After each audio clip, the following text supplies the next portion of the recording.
بسم الله الرحمن الرحيم. يا أيها المزمل قم الليل إلا قليلا نصفه أو انقص منه قليلا أو زد عليه ورتل القرآن ترتيلا إنا سنلقي عليك قولا ثقيلا إن ناشئة الليل هي أشد وطئا وأقوم قيلا إن لك في النهار سبحا طويلا واذكر اسم ربك وتبتل إليه تبتيلا رب المشرق والمغرب لا إله إلا هو فاتخذه وكيلا واصبر على ما يقولون واهجرهم هجرا جميلا وذرني والمكذبين أولي النعمة ومهلهم قليلا إن لدينا أنكالا وجحيما وطعاما ذا غصة وعذابا أليما يوم ترجف الأرض والجبال وكانت الجبال كثيبا مهيلا إنا أرسلنا إليكم رسولا شاهدا عليكم كما أرسلنا إلى فرعون رسولا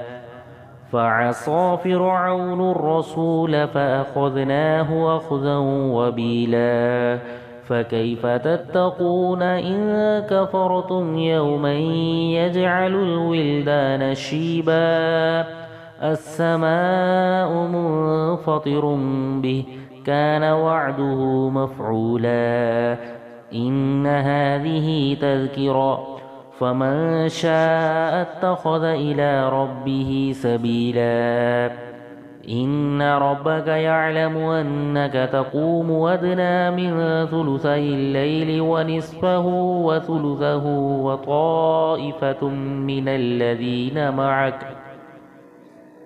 والله يقدر الليل والنهار علم أن لن تحصوه فتاب عليكم فاقرؤوا ما تيسر من القرآن علم أن سيكون منكم مرضى وآخرون يضربون في الأرض يبتغون من فضل الله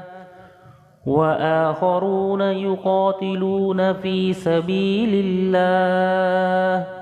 فاقرؤوا ما تيسر منه وأقيموا الصلاة وآتوا الزكاة وأقرضوا الله قرضا حسنا وما تقدموا لأنفسكم من خير تجدوه عند الله هو خيرا وأعظم أجرا واستغفروا الله إن الله غفور رحيم.